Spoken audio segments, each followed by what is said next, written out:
Welcome to the deep dive. Today we're immersing ourselves, you could say, in Japanese hot springs onsen, and specifically their connection to health. That's right. We know you want to get the key info quickly, so think of this as your fast track to understanding why onsen are, well, potentially much more than just a relaxing bath. Absolutely. We've been looking at a really interesting research paper. It's from the Japan Society of AEH Medicine. And it digs into the actual science, the therapeutic effects. So not just old stories or feelings. Exactly. This is actual scientific study. So our mission today, really, is to pull out the core findings. What makes these onsen possibly good for your well-being? Okay, let's dive in then. First off, what actually is an onsen in Japan? I gather it's not just any tub of hot water. No, definitely not. In Japan, onsen has a specific legal definition, quite strict, actually. Legal definition. Okay. Yeah, so for water to be officially called onsen, it has to meet one of two main criteria. All right, lay them on us. What are they? Okay, first, the water where it comes out of the ground has to be 25 degrees Celsius or hotter. That's about 77 Fahrenheit. Okay, temperature. What's the second one? The second one applies even if it's cooler than 25 degrees. The water must contain at least one specific mineral out of a list of 19 above a certain level. 19 minerals? Like what? Well, things like total dissolved solids needing to be over 1,000 milligrams per kilogram, or specific amounts of ions, lithium, strontium, barium, iron, manganese, Wow. hydrogen ion, bromide, iodide, fluoride, and also compounds like metasalicylic acid, metaboric acid.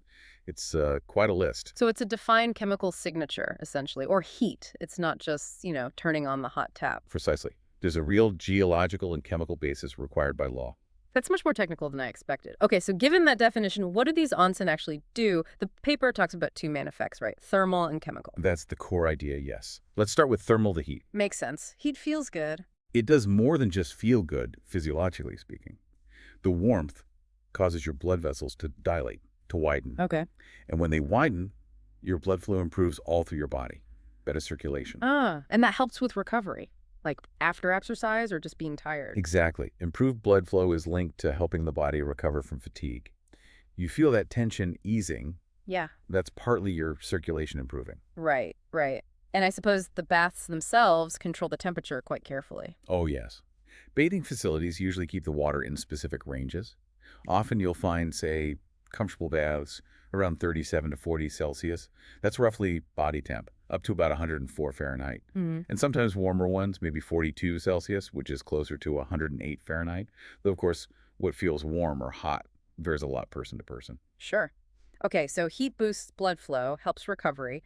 Now, what about the chemical side? Those minerals we talked about. This is where it gets really interesting. The idea is that the minerals dissolved in the water actually enhance the benefits you get from the heat. How so? Do they soak in? Well, the paper doesn't detail the exact mechanism for every single one of the 19 minerals. That's complex stuff. But the general principle in balneology. Balneology, we should define that. Right. Balneology is basically the scientific study of therapeutic bathing. Baths, springs, waters, and their health effects. Got it. So in balneology, what's the thinking on the minerals? The thinking is that these minerals can interact with the body, maybe absorbed slightly through the skin, or maybe they interact with receptors on the skin's surface. And through those interactions, they might influence various bodily functions, adding effects beyond just what the heat itself does. So it's the combination, the heat plus the specific mineral mix that makes an onsen unique. That's the key takeaway, yes. The synergy between the thermal and chemical aspects. Okay, that makes a lot of sense. We've got the definition, the thermal effects, the chemical ones, and this field of balneology studying it all. You mentioned Japan takes this seriously. Oh, very seriously. The paper highlights that Japan actually has a national system of designated health promotion facilities that use hot springs. National system, like government-backed. Yes. At the time the paper was written, there were 21 such facilities officially approved by the government across the country. 21. Wow. And I think I read something fascinating. The cost of using these places can sometimes be claimed as a medical expense for taxes. That's correct. It's a really significant point. In Japan, if you use one of these government-approved health promotion hot spring facilities, the cost can potentially be recognized as a medical expense under their tax system. That says a lot, doesn't it? It's not just seen as leisure. It's acknowledged as having potential health benefits within the actual healthcare framework. Exactly. It underlines how integrated this is, culturally and even systemically. And it sounds like the research is still very active. They're trying to understand it better. Definitely. The paper stresses the importance of ongoing research, developing better tools to measure the effects, doing large-scale epidemiological surveys, Hmm. studying health patterns in populations who use hot springs regularly. All this is crucial for advancing balneology. Makes sense. Now, the paper also mentioned some other physical effects, didn't it? Beyond just the heat and the minerals, something about pressure and buoyancy. Right, good point. We shouldn't forget the physics of just being in water. One aspect is hydrostatic pressure. Hydrostatic water pressure. Exactly. The pressure the water exerts on your body from all sides when you're submerged. Hmm. The paper gives an example. Even at just 10 centimeters deep, the water pressure is about 1/100th of atmospheric pressure. But if you're sitting in a bath, say, 1 meter deep, Yeah. the pressure on your chest and abdomen can be significant. For a 60-kilogram person, it's like reducing their apparent weight effect on the torso by about 6 kilograms. It's a kind of gentle, even compression. Wow, okay. Like a full body compression sock almost. Sort of, yeah.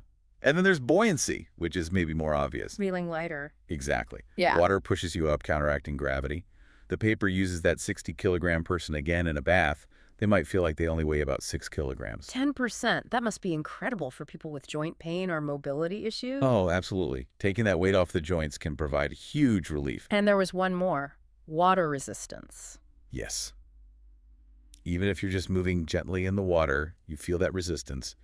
It works your muscles, but in a very low-impact way. So not exercise like swimming laps, but still a physical effect. Still a physical effect, yes, without the strain on joints. Okay, so let's recap.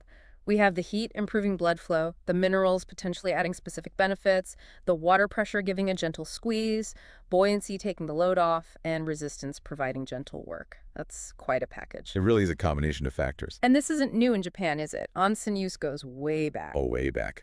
A very long history. The paper mentions records showing over 27,000 hot spring sources across Japan. 27,000. Yeah, it's geologically very active, of course. And using these springs for health and relaxation is deeply embedded in the culture. And it became more formalized over time. Yes, the paper notes the Medical Care Act in 1948 started to lay groundwork for using hot springs medically. Then the hot spring law was revised in 1982, which helped further define and regulate them. So a long cultural practice that gradually got woven into modern regulation and even healthcare. Pretty much, yes. Did the paper give any specific examples of these modern health facilities? It did mention one, Kobe Minato Onsen Ren, described it as a health promotion facility using hot springs. It served as a concrete example of these government-approved places. Right. One of the 21 they mentioned were approved as of April 2020. Correct. So these places exist and operate based on these principles. It's this blend of ancient tradition and ongoing science. What about future research? Where is this heading? The paper pointed to some intriguing directions. For instance, it referenced a 2018 study looking at whether having a hot spring water supply at home might be linked to preventing the need for long-term care later in life. Wow, really? Like daily exposure benefits? That's the kind of question they're exploring. It suggests potential long-term cumulative effects. Fascinating. Anything else? There was also mention of potentially using IoT, the Internet of Things, in these facilities. Smart sensors and stuff? In an onsen? Yeah, imagine collecting data, maybe monitoring physiological responses during bathing, potentially leading to more personalized recommendations or health management. Yeah. Tailoring the experience. Smart onsen, huh? That's quite a thought. Japan really seems to be leading the charge in scientifically understanding and utilizing these resources. It certainly seems that way.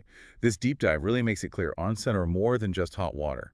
They have specific definitions, thermal and chemical properties, and recognized health links in Japan, all studied under balneology. Yeah, the big aha for me is truly grasping that it's not just one thing. It's the heat, plus the minerals, plus the physical effects of the water itself, pressure, buoyancy, all working together. It's a synergy. That's a great way to put it, a therapeutic synergy grounded in both tradition and science. Absolutely. Well, this has been incredibly illuminating. It really makes you pause and think, doesn't it? Considering the science and the cultural weight behind onsen in Japan, what other traditional wellness practices from around the globe might have similar untapped health benefits that just haven't been studied with the same focus yet? That's a great question. Maybe something for you, our listeners, to ponder. Are there similar traditions in your own culture or things you've come across? Something worth exploring. Thanks for taking this deep dive with us.